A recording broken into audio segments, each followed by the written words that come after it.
Hey everybody, welcome back to Jimvitational 2 Round 4 coverage. This is winner's bracket action. It is between Fruhdazi and mayopockets.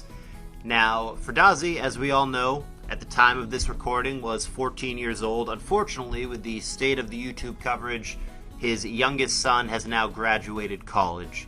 Now, granted, on the other side, mayopockets, gotta be honest with you, never seen a single game of his ever in my entire life. Don't know anything one way or another. However, Java the Griffin, perhaps my closest Pokemon friend of all, has told me that this guy is legitimately good, which is how I know for certain he is not. Now, let's get into the game.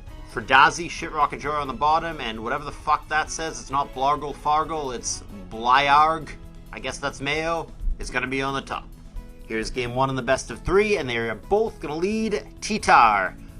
Here comes Skarm, and Brick Break there, seemingly non-choice banded, so perhaps what they call a Guac-Tar, which is what it's looking like even more, now that he goes for Fire Blast and gets a lucky burn.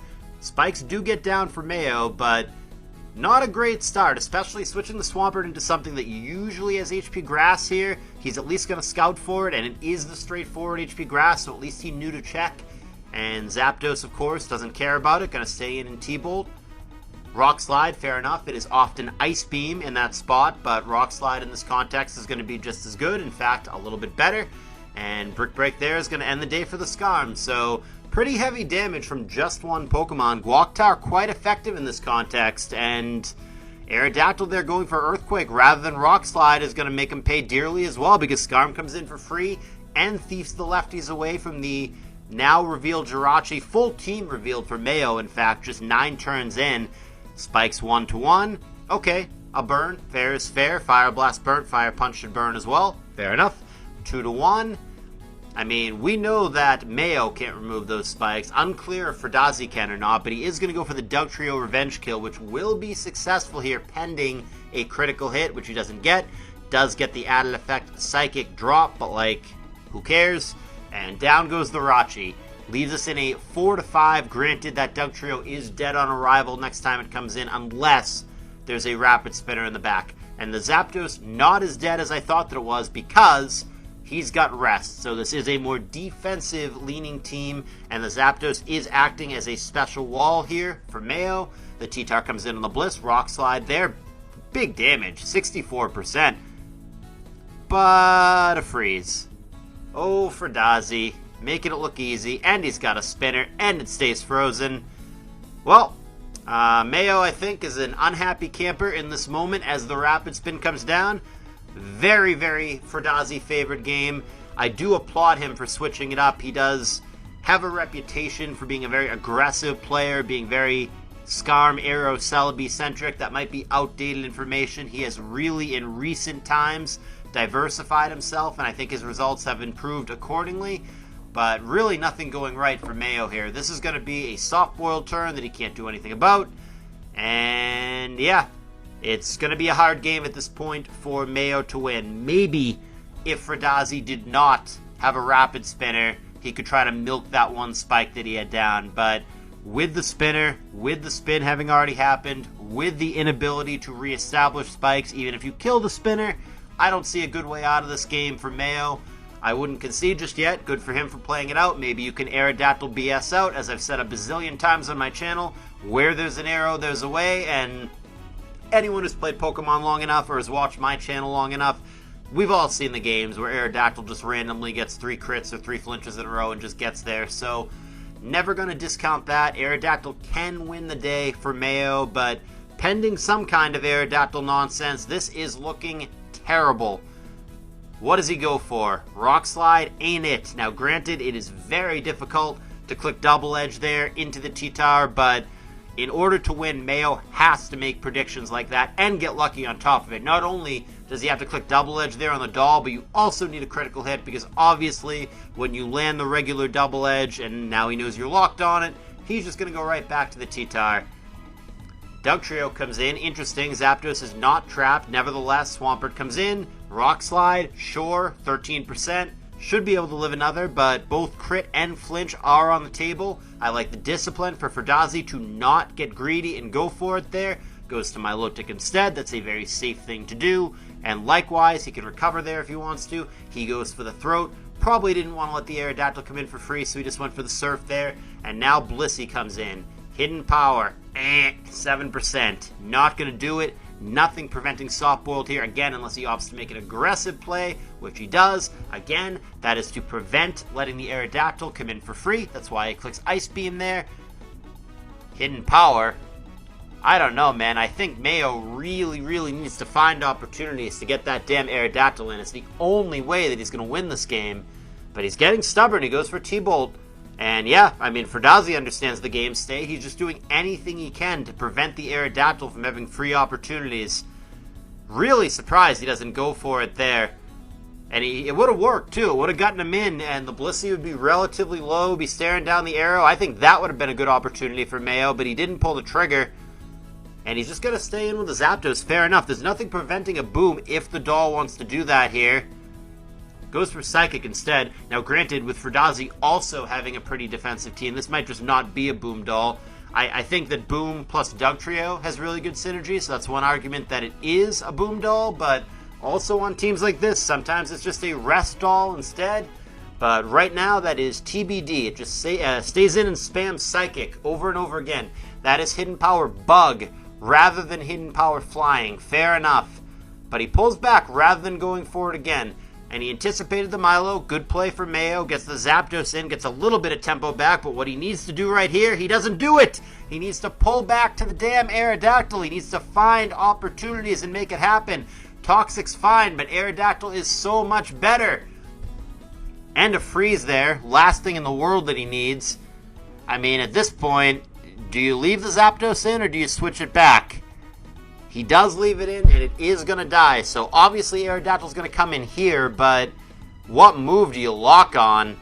There's not really a good choice. Yeah, I mean, I guess Rock Slide, right? I would stay. I think you have to. What good does the Swampert switch do? You got to go for it, right? There's the Rock Slide.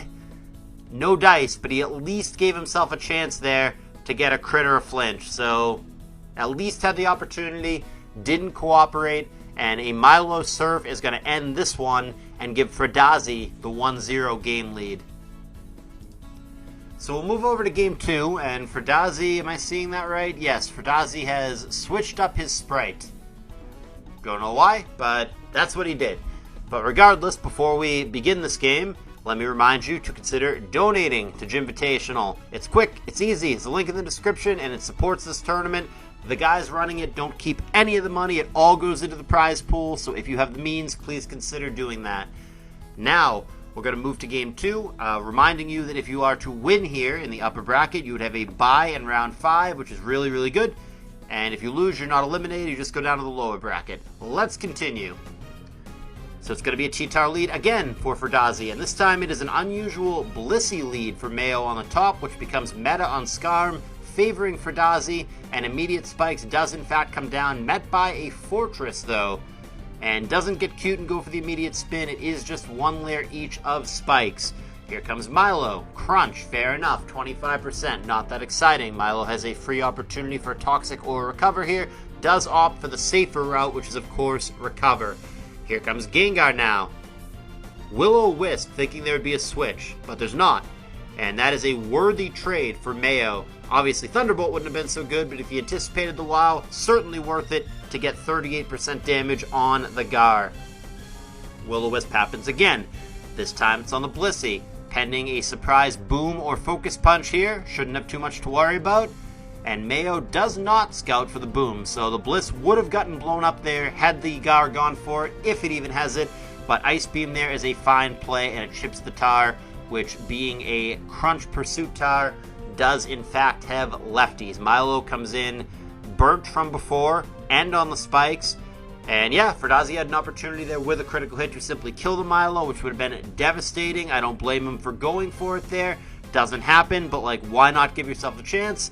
And in fact, he goes for it a second time, but doesn't get there once again. But he's got to keep that pressure on. And forcing a lot of recovers out of Mayo, giving himself many chances, is also the possibility of a drop, which he also hasn't found, but he's going to continue to do it here. And it's interesting that a special Tar is actually faster than Milotic here. So this must be some weird EVs. This must be like a max special attack, max speed special tar, which is very unusual. And there you go. There's the crit. But I mean, yes, lucky. But I mean, he gave himself many opportunities to do that. And at any point, if you believe that the tar is strictly special, and we don't know, it could have Focus Punch or something, but if you believe that it's strictly special, he could have at any time just gone to Blissey there and avoided all that, but never did that, and the Milotic did eventually succumb to a crit.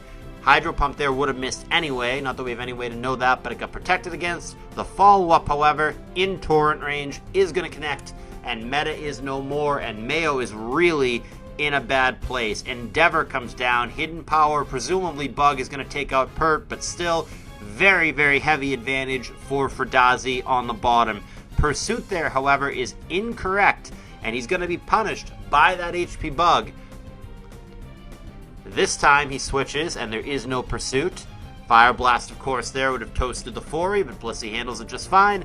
This is the part where we find out if it has random Brick Break or Focus Punch, and the answer is yes. That was an obvious soft-boiled attempt for Mayo, and yeah, one of those if you have it situations. Bad news for Mayo, he had it. Earthquake there blanking on Mence. Fruhdazi really dominating this game, not a lot going right for Mayo. And honestly, the DD Mence might just end it here. I mean, we don't know the last for Mayo, but doesn't look like he's going to be able to handle this. Here comes Doll. Going to try to Boom maybe, or crit an Ice Beam. Not a lot of choices here. Yeah, fair enough. I mean, Boom kills the Mence, but the last poke better be damn good. Moltres? Maybe. Flamethrower? No, he needed a critical hit there. Actually, the Burn, yeah, okay. I was going to say the Burn might save him from a Boom, but T-Wave is going to effectively end the game here. It would have been interesting had he gotten a critical hit there. That really would have made it doable, but the critical hit doesn't come, and with that power, we are a simple T-Bolt click away from the end, and it is going to be Fruhdazi with a nice clean 2-0 over Mayo, and he is going to be, like I said, staying in the winner's bracket, one of just 4 players after this round remaining in the upper bracket, and that puts him in a commanding position to make a run, to make cash money in this tournament, whereas Mayo / mayopockets / fake Blargle Fargle, whatever that name is, Blyarg, he is going to be in the lower bracket and could still certainly make money or win the tournament with a run of his own. So, hope you guys enjoyed it. I've got a YouTube channel, youtube.com/KaosNarrates. Check it out if you want. Appreciate you guys watching, and I'll see you in the next video.